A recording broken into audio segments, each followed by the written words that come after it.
दुनिया की 5वीं सबसे बड़ी इकोनॉमी बन चुका भारत इससे भी बड़ा मुकाम हासिल करने वाला है। अमेरिकी इन्वेस्टमेंट कंपनी गोल्डमैन सैक्स ने दावा किया है कि आने वाले समय में भारत दुनिया की दूसरी सबसे बड़ी इकोनॉमिक पावर बन जाएगा। यानी इकोनॉमी के साइज के मामले में भारत अमेरिका, जर्मनी और जापान को पीछे छोड़ देगा।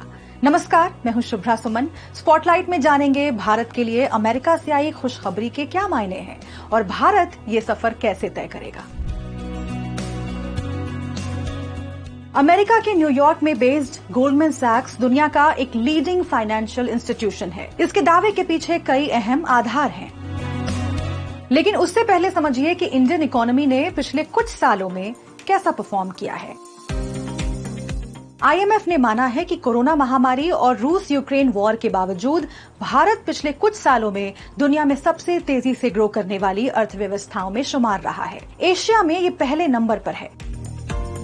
2023 के पहले क्वार्टर में इंडिया की इकोनॉमिक ग्रोथ 6.1% रही, जो अमेरिका, चीन, जर्मनी, जापान जैसे देशों से कहीं ज्यादा है। साल 2014 में इंडिया की इकोनॉमी का साइज करीब $2 ट्रिलियन था, जो 2023 में बढ़कर $3.75 ट्रिलियन तक पहुंच गया। रिपोर्ट में कहा गया है कि 2075 तक भारत की इकोनॉमी $52.5 ट्रिलियन की हो जाएगी।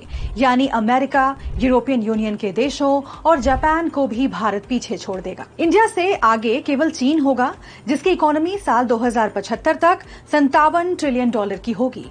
ये मुकाम हासिल करने के लिए इंडिया की सबसे बड़ी स्ट्रेंथ है इसकी 1.4 अरब की आबादी।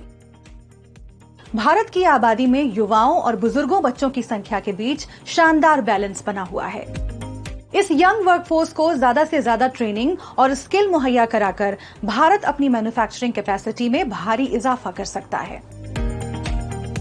यानी इंडिया की बड़ी जनसंख्या एक एसेट है, बशर्ते वर्कफोर्स में इसकी भागीदारी बढ़ाई जाए। लेकिन इंडिया केवल ह्यूमन रिसोर्स के सहारे आगे नहीं बढ़ पाएगा। इसके लिए टेक्नोलॉजी और वर्कफोर्स के बीच बैलेंस बनाना जरूरी होगा। पिछले कुछ सालों में भारत ने इनोवेशन और टेक्नोलॉजी के क्षेत्र में काफी तरक्की की है। कैपिटल इन्वेस्टमेंट भी बढ़ा है। इन अचीवमेंट्स के सहारे स्किल्ड वर्कफोर्स के लिए ज्यादा मौके यानी नौकरियां क्रिएट करनी होंगी। ज्यादा नौकरियां होंगी तो आबादी का लेबर फोर्स में पार्टिसिपेशन रेट भी बढ़ेगा। खास बात यह है कि लेबर फोर्स में औरतों की भागीदारी मर्दों के मुकाबले काफी कम है। पीरियोडिक लेबर फोर्स सर्वे 2021-22 के मुताबिक वर्कफोर्स में महिलाओं का पार्टिसिपेशन 29.4% है, जो पुरुषों के 80.7% के मुकाबले काफी कम है। जाहिर है कि यहाँ पर बेहतरी का स्कोप काफी है। लेबर फोर्स में आबादी का पार्टिसिपेशन रेट बढ़ने से लोगों की इनकम और सेविंग्स अपने आप बढ़ जाएंगी। यानी इन की पॉइंट्स पर फोकस करें तो आने वाला दौर हिंदुस्तान का होगा। स्पॉटलाइट में आज के लिए इतना ही। ऐसे ही और वीडियोस के लिए बने रहें दैनिक भास्कर ऐप पर।